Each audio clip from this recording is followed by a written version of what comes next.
Welcome to 90 news Kannada. ನಾನು ಮಂಜುನಾಥ.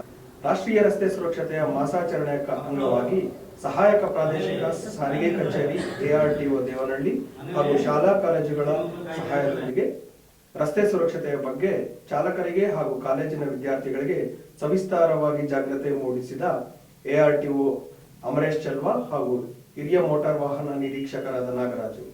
ಕಾರ್ಯಕ್ರಮದಲ್ಲಿ ಹೊಸ ಮೋಟಾರ್ ವಾಹನ ನಿರೀಕ್ಷಕರು ಮಂಜುನಾಥ್ H ಹಾಗೂ FDA ರವಿಚಂದ್ರನ್ ಇನ್ನಿತರರು ಉಪಸ್ಥಿತರಿದ್ದರು. ಟೂ ವೀಲರ್ ಓಡಿಸಬೇಕಾದ್ರೆ ಕಂಪಲ್ಸರಿ ಹೆಲ್ಮೆಟ್ ಧರಿಸಿ, ಹಿಂದೆಗಡೆ ಕುತ್ಕೊಂಡವರು ಹೆಲ್ಮೆಟ್ ಧರಿಸ್ಕೊಂಡವ್ರೆ. ಅಕಸ್ಮಾತ್ ಮನೇಲಿ ಚಿಕ್ಕ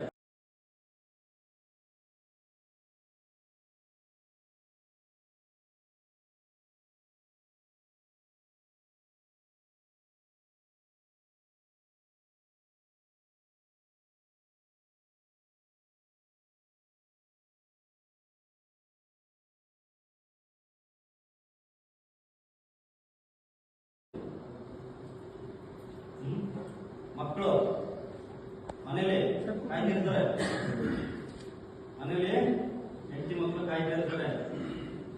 ಇದೊಂದು ಸೇಫ್ಟಿನೇ ಅಲ್ಲ, ಮನೇಲಿ ಹೆಂಡತಿ ಮಕ್ಕಳು ಕಾಯ್ತಿರ್ತಾರೆ. ಅವರು ನಿಮ್ಗೋಸ್ಕರನೇ ಇರ್ತಾರೆ. ಅವ್ರದ್ದು ದೃಷ್ಟಿ ಇಟ್ಕೊಂಡ್ರೆ, ಇಬ್ಬರನ್ನೂ ದೃಷ್ಟಿ ಇಟ್ಕೊಂಡು ಗಾಡಿ ಚಾಲನೆ ಮಾಡಿ ರಸ್ತೆಯಲ್ಲಿ ಸುರಕ್ಷಿತವಾಗಿ ತಲುಪಿ. ಇನ್ನು ಮಕ್ಕಳು 18 ವರ್ಷ ತುಂಬಿದ ಮೇಲೆ ಲೈಸೆನ್ಸ್ ತಗೊಂಡು ಗಾಡಿಯನ್ನು ಓಡಿಸ್ಬೇಕು. ಟೂ ವೀಲರ್ ಓಡಿಸ್ಬೇಕಾದ್ರೆ ಕಂಪಲ್ಸರಿ ಹೆಲ್ಮೆಟ್ ಧರಿಸಿ, ಹಿಂದೆಗಡೆ ಕುತ್ಕೊಂಡವರು ಹೆಲ್ಮೆಟ್ ಧರಿಸ್ಕೊಂಡವ್ರೆ. ಅಕಸ್ಮಾತ್ ಮನೇಲಿ ಚಿಕ್ಕ ಮಕ್ಕಳು ಅವರು ಇದ್ರೆ ಆರ್ನೆಸ್ ಬೆಲ್ಟ್ ತೋರಿಸಿದ್ರಲ್ಲ, ಆ ಥರದೊಂದು ಬೆಲ್ಟ್ ತಗೊಂಡು ಮಕ್ಕಳನ್ನ ಅದರಲ್ಲಿ ಕೂರಿಸ್ಕೊಂಡು ಸೇಫ್ಟಿ ತಗೊಂಡೋಗ್ರೆ. ಚಿಕ್ಕ ಮಕ್ಕಳನ್ನೆಲ್ಲ ಬೈಕಲ್ಲಿ ಕುಂಡಿಸ್ಕೊಂಡಿರ್ತಾರೆ, ನೋಡಿದ್ರಲ್ಲ, ಸೇಫ್ಟಿ ಇರಲ್ಲ. ಅವರು ನಿದ್ದೆ ಮಾಡ್ತಿರ್ತದೆ ಹಿಂದೆಗಡೆ ನೋಡಿರ್ತೀವಿ ನಾವು, ಎಲ್ಲಿ ಬೆಳೀತದೋ ಅನ್ನಂಗೆ ಇರ್ತದೆ. ಅದಕ್ಕೆ ಈ ತರ ಒಂದು ಆರ್ನೆಸ್ ಬೆಲ್ಟ್ ಇದೆ, ಕಾಣಿಸ್ತಿದ್ದಲ್ಲ ನಿಮಗೆ, ಈ ತರ ಒಂದು ಬೆಲ್ಟ್ ಇದೆ. ಅದನ್ನ ತಗೊಂಡು ಮನೇಲಿ ಇಟ್ಕೊಂಡು ಚಿಕ್ಕ ಮಕ್ಕಳಿದ್ರೆ ಅದನ್ನ ಧರಿಸ್ಕೊಂಡು ಸ್ಕೂಟರ್ಗೆ ಹೆಲ್ಮೆಟ್ ಹಾಕೊಂಡು ನಿಧಾನಕ್ಕೆ ಹೋಗ್ರಿ, ಓವರ್ಟೇಕ್ ಮಾಡಕ್ ಹೋಗ್ಬೇಡ್ರಿ, ಸೇಫ್ಟಿಯಾಗಿ ಓಡಿಸಿ ಅಂತ ಹೇಳ್ತಾ ಈ ಒಂದು ಕಾರ್ಯಕ್ರಮಕ್ಕೆ ಇಲ್ಲಿ ಅವಕಾಶ ಮಾಡಿಕೊಟ್ಟಂತ ಶಾಲೆ ವೃಂದಕ್ಕೆ ಮತ್ತೊಮ್ಮೆ ಎಲ್ಲ ನಿಮ್ಮನ್ನ ಅಬ್ಸರ್ವ್ ಮಾಡ್ತಾ ಇರ್ತಾರೆ. ನೀವು ಗಾಡಿ ಓಡಿಸ್ಬೇಕಾದ್ರೆ ಫೋನ್ ಇಟ್ಕೊಂಡು ಮಾತಾಡೋದು ಹೌದಲ್ವಾ? ಮಾಡ್ತೀರಾ? ಇದನ್ನ ಖಂಡಿತ ಮಾಡ್ತೀರಾ. ಗಾಡಿ ಓಡಿಸ್ಬೇಕಾದ್ರೆ ಫೋನಲ್ಲಿ ಮಾತಾಡ್ತೀರಾ, ಇದನ್ನೆಲ್ಲ ಮಕ್ಕಳು ಅಬ್ಸರ್ವ್ ಮಾಡ್ತಾ ಇರ್ತಾರೆ. ಅದನ್ನು ದಯವಿಟ್ಟು ಮಾಡಬೇಡಿ. ಯಾಕೆಂದರೆ ನೀವೇನು ಮಾಡ್ತೀರಾ ಅದೇ ತಪ್ಪು ಮಕ್ಕಳು ಬೇಗ ಕಲಿತಾರೆ. ಮಕ್ಕಳು ಕಲಿಯೋದೇನೋ ನಾವೇನು ಮಾಡ್ತೀವಿ ಅನ್ನೋದನ್ನ ತುಂಬ ಚೆನ್ನಾಗಿ ಅಬ್ಸರ್ವ್ ಮಾಡ್ತಾರೆ. ನೀವು ಬೇಕಾದ್ರೆ ನೋಡಿಬಾರ್ದು, ನೀವು ಗಾಡಿ ಓಡಿಸ್ಬೇಕಾದ್ರೆ ನೀವು ಡ್ರೈವಿಂಗ್ ಮಾಡ್ತಾರೆ, ನೀವು ಕ್ಲಚ್ ಯಾವ ಥರ ತುಳಿತೀರ ನೋಡ್ತಾರೆ, ಸ್ಟೇರಿಂಗ್ ತಿರ್ಗಿಸೋದು ನೋಡ್ತಾರೆ. ಕೆಲವರು ಮುಂದೆಗಡೆ ಕೂತ್ಕೊಂಡು ಹಿಂಗೆ ಕೈ ಇದು ಮಾಡ್ತಾ ಇರ್ತಾರೆ, ನೀವು ಹೆಂಗೆ ತಿರ್ಗಿಸ್ದಂಗೆ ಅವರು ಹಿಂಗೆ ಇದು ಮಾಡ್ತಾ ಇರ್ತಾರೆ, ಚಾಲನೆ ಮಾಡ್ತಾ ಇರ್ತಾರೆ, ಅಬ್ಸರ್ವೇಷನ್ ಮಾಡ್ತಾ ಇರ್ತಾರೆ. ಆದ್ದರಿಂದ ವೆಹಿಕಲ್ ಓಡಿಸ್ಬೇಕಾದ್ರೆ ಯಾವುದೇ ರೀತಿಯ ಮಕ್ಕಳಿಗೆ ತಪ್ಪು ಸಂದೇಶ ಕೊಡಬೇಕು. ನೀವು ಕೊಡುವಂಥ ಸಂದೇಶ ಏನಾಗಿರ್ಬೇಕು, ಒಂದು ತಪ್ಪು ಸಂದೇಶ ಕೊಡಬೇಕು. ಮತ್ತೆ ಇನ್ನೊಂದು ಚಿಲ್ಡ್ರನ್ ಸೇಫ್ಟಿ. ಆದಾಗ ಒಬ್ಬೊಬ್ಬರೇ ಮಕ್ಕಳು ಇರ್ತೀರಾ, ನಿಮ್ಮ ತಂದೆ ತಾಯಿ ನಿಮ್ಮ ಆಸೆ ಏನಂದ್ರೆ ನನ್ನ ಮಕ್ಕಳು ಚೆನ್ನಾಗಿರಲಿ ಅನ್ನೋ ಉದ್ದೇಶದಿಂದ ನಿಮ್ಗೆ ಗಾಡಿ ಕೊಡ್ಸಿರ್ತಾರೆ. ಒಂದು ಒಳ್ಳೆ ಇದನ್ನ ನನ್ನ ಮಕ್ಕಳಿಗೆ ಒಳ್ಳೆ ವಿದ್ಯಾಭ್ಯಾಸ ಕೊಡ್ಬೇಕಪ್ಪ, ಅವನು ಕಾಲೇಜಿಗೆ ಬಸ್ಸಲ್ಲಿ ಹೋಗ್ತಾರೆ ಕಷ್ಟ ಆಗುತ್ತೆ ಅಂತ ಗಾಡಿ ಕೊಡ್ಸಿರ್ತಾರೆ. ಎಲ್ಲ ಒಂದು ಒಳ್ಳೆ ಉದ್ದೇಶದಿಂದ ಅವ್ರು ಕೊಡ್ಸಿರ್ತಾರೆ. ಅದನ್ನ ನೀವು ದುರುಪಯೋಗ ಪಡಿಸ್ಕೊಂಡಾಗುತ್ತೆ, ಹೌದಲ್ವಾ?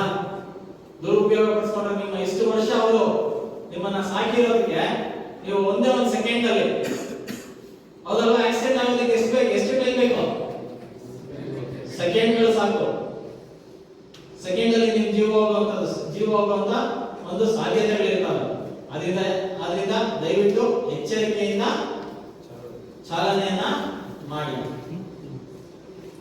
ಹೆಲ್ಮೆಟ್ ಧರಿಸಿ, ಕಾರ್ ಓಡಿಸಬೇಕಾದ್ರೆ ಸೀಟ್ ಬೆಲ್ಟ್ ಧರಿಸೋ, ಇದೆಲ್ಲ ಮುಖ್ಯವಾಗಿ ನಾವು ಪಾಲಿಸಬೇಕಾಗಿರುವಂತದ್ದು.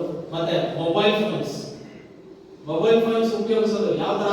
ಗಾಡಿಯಲ್ಲಿ ಹೋಗ್ತಾ ಇರ್ತೀರಾ, ಕತ್ತಿಂಗೇ ಇರುತ್ತೆ, ಗಾಡಿ ಹಿಂಗಿರುತ್ತೆ, ಹಿಂಗ್ ಹೋಗ್ತಾ ಇರ್ತೀರಾ, ಕತ್ತಿಂಗೇ ಇರ್ತಿದೆ. ಸಡನ್ ಆಗಿ ಯಾರೋ ಬಂದ್ರು ಹಿಂಗೆ ಶೇಕ್ ಆಗ್ತೈತೆ, ಈ ಕಡೆಯಿಂದ ಯಾರೋ ಒಬ್ಬ ಬಂದು ಗುದ್ದಿದ್ದಾನೆ, ಇಲ್ಲ ಆ ಕಡೆಯಿಂದ ಯಾರೋ ಒಬ್ಬ ಬಂದು ಗುದ್ದಿದ್ದಾನೆ, ಇಲ್ಲ ನೀವೇ ಹೋಗಿ ಯಾರೋ ಒಬ್ಬರಿಗೆ ಕಂಟ್ರೋಲ್ ಮಾಡಕ್ ಆಗ್ತಿದ್ರೆ ಗುದ್ದಿದ್ದೀರಾ. ಏನಾಗುತ್ತೆ? 2 ಸೆಕೆಂಡ್ ನೀವು ಫೋನು ಗಾಡಿಯಲ್ಲಿ ಹೋಗ್ತಾ ಇರ್ಬೇಕಾದ್ರೆ 2 ಸೆಕೆಂಡ್ ನಿಲ್ಸ್ಬಿಟ್ಟು ಮಾತಾಡೋದ್ರಿಂದ ಏನಾಗುತ್ತೆ? ನಿಮ್ ಟೈಮ್ ಏನು ವೇಸ್ಟ್ ಆಗಲ್ಲ. 2 ಸೆಕೆಂಡ್ ತುಂಬಾ ಇಂಪಾರ್ಟೆಂಟ್ ಕಾಲ್ ಇದ್ರೆ ಮಾತಾಡಿ, ಸೈಡಲ್ಲಿ ಹಾಕ್ಬಿಟ್ಟು. ಇಲ್ಲ ಅಂದ್ರೆ 2 ಸೆಕೆಂಡ್ ನಾನು ಗಾಡಿ ಓಡಿಸ್ತಾ ಇದ್ದೀನಿ ಆಮೇಲೆ ಮಾಡ್ತೀನಿ. ಆಗೋಯ್ತು. ಇಷ್ಟರಲ್ಲಿ ಏನಾದ್ರು ಹೋಗುತ್ತಾ? ಏನಾದ್ರು ಕಳ್ಕೊಂತೀರಾ? ಯಾರು ಏನು ಕಳ್ಕೊಳಲ್ಲ. ಆದ್ರೆ ನಮ್ಮ ಜನಕ್ಕೆ ಏನು ಅಂದ್ರೆ ಯಾವುದೋ ಫೋನ್ ಬಂತಂದ್ರೆ ಅದು ತುಂಬಾ ಇಂಪಾರ್ಟೆಂಟ್ ಆಕ್ಸಿಡೆಂಟ್ಸ್ ಆಗೋದಕ್ಕೆ ಮುಖ್ಯ ಕಾರಣಗಳು ಒಂದು ಸೇಫ್ಟಿ ನೋಡ್ಕೊಳ್ಳದೆ ಇರೋದು, ಈ ಫೋನ್ ಯೂಸ್ ಮಾಡೋದು, ಓವರ್ ಸ್ಪೀಡಿಂಗು, ಮತ್ತು ನಿಮ್ಮದು ಮಿರರ್ಸ್ ಅಬ್ಸರ್ವೇಷನ್ಸ್, ಪಕ್ಕದಲ್ಲಿ ಯಾರು ಬರ್ತಾ ಇದ್ದಾರೆ, ಯಾವಾಗ ಓವರ್ಟೇಕ್ ಮಾಡಬೇಕು, ಯಾವಾಗ ಮಾಡಬಾರ್ದು, ಯಾವ ಸ್ಪೀಡಲ್ಲಿ ಮಾಡಬೇಕು, ಇದ್ರ ಬಗ್ಗೆ ಅರಿವಿದೆ ಇರುವಂಥದ್ದು. ಮತ್ತು ರೋಡ್ ಸೈಡ್ ಬೋರ್ಡ್ಸ್ ಏನಿರುತ್ತೆ ಇದ್ರ ಬಗ್ಗೆ ನಮಗೆ ಅರಿವಿದೆ, ಭಾಳ ಭಾಗವಹಿಸ್ತೀವಿ. ಎಲ್ಲ ಕಡೆ ನೀವು ಸ್ಟೇಟ್ ಹೈವೇಸು, ನ್ಯಾಷನಲ್ ಹೈವೇಸು, ಎಲ್ಲ ಕಡೆ ಸೈಡ್ ಬೋರ್ಡ್ಸ್ ಇರುತ್ತೆ. ಅಬ್ಸರ್ವ್ ಮಾಡಿದರೆ ಎಲ್ಲರೂ ಆ ಸೈಡ್ ಬೋರ್ಡಲ್ಲಿ ನಿಮಗೆ ಇರುತ್ತೆ. ಆಮೇಲೆ ಕೆಲವು ಕಂಪಲ್ಸರಿ ಫಾಲೋ ಮಾಡಬೇಕು, ಮ್ಯಾಂಡೇಟರಿ ಸೈನ್ಸ್ ಅಂತ ಇರುತ್ತೆ, ಇನ್ನೊಂದು ಇನ್ಫಾರ್ಮೇಟಿವ್ ಸೈಡ್ ಬೋರ್ಡ್ಸ್ ಇರುತ್ತೆ, ಇನ್ನೊಂದು ಕಾಶನರಿ ಸೈಡ್ ಬೋರ್ಡ್ಸ್ ಇರುತ್ತೆ. ಈ ಮ್ಯಾಂಡೇಟರಿ ಸೈಡ್ ಬೋರ್ಡ್ಸ್ ಏನಿರುತ್ತೆ ಆ ಸೈಡ್ ಬೋರ್ಡ್ಸಲ್ಲಿ ನೀವು ಮೆನ್ಷನ್ ಮಾಡಬೇಕು, ಸ್ಪೀಡ್ ಲಿಮಿಟ್ ಇರಬೇಕು, ಇದೆಲ್ಲವನ್ನು ಕಂಪಲ್ಸರಿ ಫಾಲೋ ಮಾಡಲೇಬೇಕು. ಅದೇ ರಸ್ತೆ ನೀವು ಇಡೋದು ಮ್ಯಾಂಡೇಟರಿ ಕಂಪಲ್ಸರಿ ಫಾಲೋ ಮಾಡೋದು. 40 ಕಿಲೋಮೀಟರ್ ಸ್ಪೀಡಲ್ಲಿ ಹೋಗಬೇಕು ಅಂತಂದರೆ ಅಷ್ಟೇ, ನೀವು ಹೋಗಬಾರ್ದು. ಮತ್ತೆ ಕಾಶನರಿ ಸೈಡ್ ಬೋರ್ಡ್ಸ್, ಕಾಶನರಿ ಎಚ್ಚರಿಕೆ, ತಿರುವು ಬರ್ತಾ ಇದೆ, ಹಂಪ್ ಬರ್ತಾ ಇದೆ, ಜಿಗ್ಜ್ಯಾಗ್ ರೋಡ್ ಇದೆ, ರೈಲ್ವೆ ಟ್ರ್ಯಾಕ್ ಇದೆ, ಸ್ಮೂತ್ ಝೋನ್ಸ್ ಬರ್ತಾ ಇದೆ, ಈ ಥರದ್ದು ನಿಮಗೆ ಕಾಶನರಿ ಸೈನ್ ಬೋರ್ಡ್ಸ್ ಸಹ ಸಿಂಗಲ್ ಲೈನ್ ಹಾಕಿರ್ತಾರೆ. ಜೀವಕ್ಕೆ ಅಪಾಯ, ನಿರ್ಲಕ್ಷ್ಯತೆಯಿಂದ ಚಾಲನೆ ಮಾಡಬೇಡಿ. ನಿಮ್ಮ ಮೂಲ ಉದ್ದೇಶ ಮದ್ಯಪಾನ ಮಾಡಬೇಡಿ. ಸಂಚಾರಿ ಚಿಹ್ನೆಗಳನ್ನು ಮತ್ತು ಸ್ವತ್ತುಗಳನ್ನಾಡಿದ್ದು ಪಾಲಿಸಿ. ಇದು ನಿಮ್ಮ ಸುಗಮ ಸಂಚಾರಕ್ಕೆ ದಾರಿ. ಈ ನಡುವೆ ಅಂತರವಿರಲಿ. ದ್ವಿಚಕ್ರ ವಾಹನ ಸವಾರರು ಮತ್ತು ಹಿಂಬದಿಯ ಸವಾರರು ಕಡ್ಡಾಯವಾಗಿ ಸ್ಥಿರಸ್ಥಾನ ಬಳಸಿ. ಸೀಟ್ ಬೆಲ್ಟ್ ಉಪಯೋಗಿಸಿ. ಸಂಚಾರಿ ನಿಯಮಗಳನ್ನು ಮತ್ತು ಸಂಖ್ಯೆಗಳನ್ನು ಮೊಬೈಲ್ ಅಲ್ಲಿ ಮಾತಾಡಿದ್ರು ಒಂದೇ, ಹೆಡ್ಸೆಟ್ ಹಾಕೊಂಡು ಮಾತಾಡಿದ್ರು ಒಂದೇ, ಎಲ್ಲ ಏನು ಕಾನ್ಸಂಟ್ರೇಷನ್ ಸೈಡ್ ಮಾಡುತ್ತೆ. ನಾವು ಓಡಿಸ್ಬೇಕಾಗಿರೋದು ನಮ್ಮ ಕಾನ್ಸಂಟ್ರೇಷನ್ ಏನು, ಸುರಕ್ಷತೆ. ಮಕ್ಕಳು ಕೂತಿದ್ದಾರೆ 50 ಜನ, ಸೇಫ್ಟಿ ಮನೆಗೆ ಹೋಗ್ಬೇಕು, ಇಲ್ಲ ಸೇಫ್ಟಿಗೆ ಸ್ಕೂಲ್ಗೆ ಬರ್ಬೇಕು. ಮೊಬೈಲ್ಗಳಲ್ಲಿ ಮಾತಾಡೋದು ಇದು